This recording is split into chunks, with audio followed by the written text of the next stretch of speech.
আজকে আমার সাথে এমন একটা ঘটনা ঘটেছে যে ঘটনা শোনার পর আমার মন একদমই খারাপ হয়ে গিয়েছিল।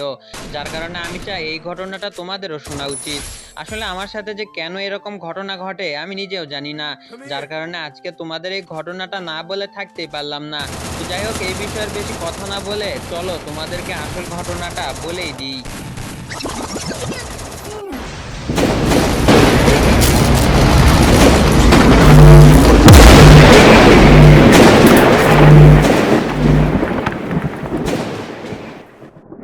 আজকে সকালবেলা যখন আমি ঘুম থেকে উঠি, আমার বাসার পাশের বাসার একটা ছেলে আমাকে এসে বলল, ফোরেক্স তাওমিদ ভাইয়া, আজকে রেড ক্রিমিনাল বান্ডিলটা ব্যাক এসেছে।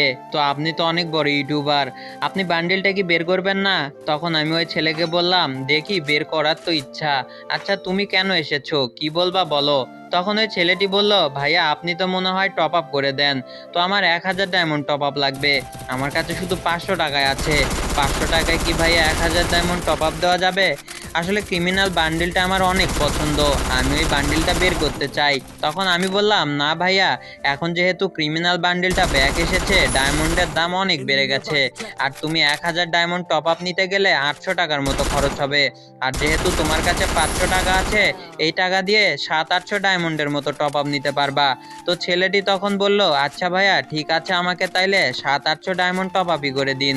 তখন আমি ছেলেটিকে বললাম, আচ্ছা, তোমার যেহেতু বান্ডিলটা বের করার অনেক শখ, আর আমার মনে হয় না তুমি 1000 ডায়মন্ড দিয়ে বান্ডিলটা বের করতে পারবা। আচ্ছা, তোমাকে 500 টাকায় আমি 1000 ডায়মন্ডই দিলাম। তখন ছেলেটা অনেক খুশি হয়ে বলল, ভাইয়া আপনাকে অনেক ধন্যবাদ। তো ছেলেটি তখন চলে গেল। তার কিছুক্ষণ পরে ছেলেটি আমার কাছে আবার এসে কান্না শুরু করে দিল। আমি ভাবলাম, কি রে, কান্না করে কেন? আবার কি টাকা ফেরত নিতে আসছে নাকি? তখন ছেলেটি কিছু বলার আগে আমি ওকে বললাম, ভাইয়া তুমি 500 টাকায় 1000 ডায়মন্ড নিতে চেয়েছিলে, Enemy আমি nearby, তো তোমাকে detected! 1000 ডায়মন্ড দিয়েছি। আর 500 টাকা আমি ফেরত দিতে পারবো না। তখন ছেলেটি কেঁদে কেঁদে আমাকে বলল, ভাইয়া আমি 500 টাকা ফেরত নিতে আসিনি। আসলে ক্রিমিনাল বান্ডিলটা বের করার আমার অনেক শখ, কিন্তু আজ আমার কাছে টাকা নেই বলে বান্ডিলটা বের করতে পারলাম না। আমি বললাম, কেন, আমি যে 1000 ডায়মন্ড টপ আপ করে দিলাম সেইটা কি করেছো? ছেলেটি তখন কেঁদে কেঁদে বলল, ভাইয়া ওই ডায়মন্ডের সবগুলো স্পিন মারার পরেও একটা বান্ডিলও বের হয়নি, আমাকে আর কিছু ডায়মন্ড টপ আপ করে দিন। তখন আমি ছেলেটিকে বুঝাতে লাগলাম, ভাইয়া আসলে এই ক্রিমিনাল বান্ডিলটা আমি নিজেও বের করব না। কারণ বান্ডিলটা বের করে কি করবা বলো? এটা তো একটা গেম, আর গেমের পিছনে এমনি এমনি এত টাকা খরচ করে কি করবা? তখন ছেলেটি আমাকে বলল, ভাইয়া আপনি জানেন না এই 500 টাকা জোগাড় করতে আমার কত কষ্ট করতে হয়েছে। তখন আমি ছেলেটিকে বললাম, কেন, তুমি কি 500 টাকা চুরি করেছো নাকি? তখন ছেলেটি কেঁদে কেঁদে আমাকে তার সব ঘটনা খুলে বলতে লাগলো, ভাইয়া আসলে আমি আমার বাবাকে থেকে 1000 টাকা নিয়েছিলাম ব্যাট বল কেনার জন্য। যেহেতু ভালো ব্যাট বল কিনবো, সেহেতু ব্যাটের দাম 1000ই পড়বে। তাই আমার বাবা আমাকে 1000 টাকা দিয়েছিল। আমার দুইটাই নেওয়ার ইচ্ছা ছিল, এক হচ্ছে গেমের ভিতরে ক্রিমিনাল বান্ডিলটা, আর দ্বিতীয়টা হচ্ছে ব্যাট। যেহেতু ভালো ব্যাট কিনতে গেলে 1000 টাকাই লাগবে, সেহেতু ব্যাটটা নিতে গেলে ক্রিমিনাল বান্ডিলটা বের করতে পারবো না। আর ক্রিমিনাল বান্ডিলটা নিতে গেলে আমার সব টাকা খরচ হয়ে যাবে।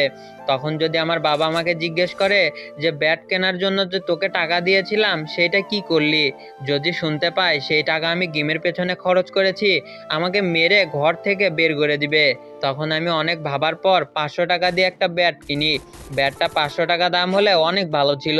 যেহেতু 1000 টাকার ব্যাট আমি কিনবো, সেহেতু 500 টাকার ব্যাট আমাকে যে করেই হোক 1000 টাকা বানাতেই হবে। তাই আমি 10 টাকা দিয়ে দোকান থেকে কিছু স্টিকার কিনে সেই ব্যাটে লাগিয়ে দিই, যাতে ব্যাটটা দেখতে মনে হয় 1000 টাকার ব্যাট।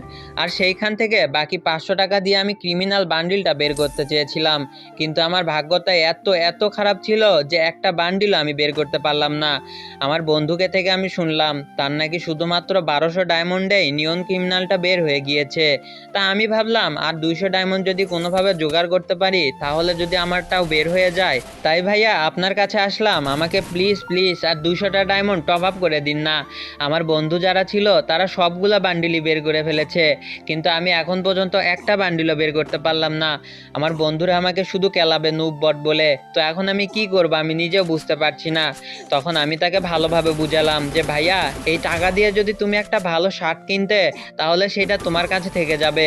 কিন্তু এই গেমের পেছনে এমনি টাকা খরচ করলে সেটা দিয়ে তোমার কি লাভ হবে বলো? আর তুমি দেখো আমার কাছে এত ডায়মন্ড আছে, তবুও আমি বান্ডিলটা বের করব না টাকা খরচ করে। এর থেকে তোমাকে আমি একটা লোল ইমোট গিফট করে দিচ্ছি। আর ক্রিমিনাল বান্ডিল তুমি বের করতে পারলা না তো সমস্যা কি, সবাই তো বের করবে। তখন তুমি কি করবা, একটা ক্রিমিনালকে যখনই মারবা মেরে তাকে লোল দেখাবা।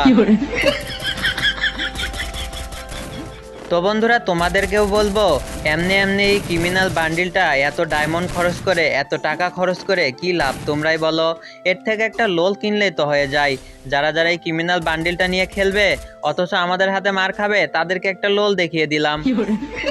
তো বন্ধুরা আজকের ভিডিওটা এই পর্যন্তই। ভালো থাকবা এবং ভালো রাখবা তোমার চারিপাশ।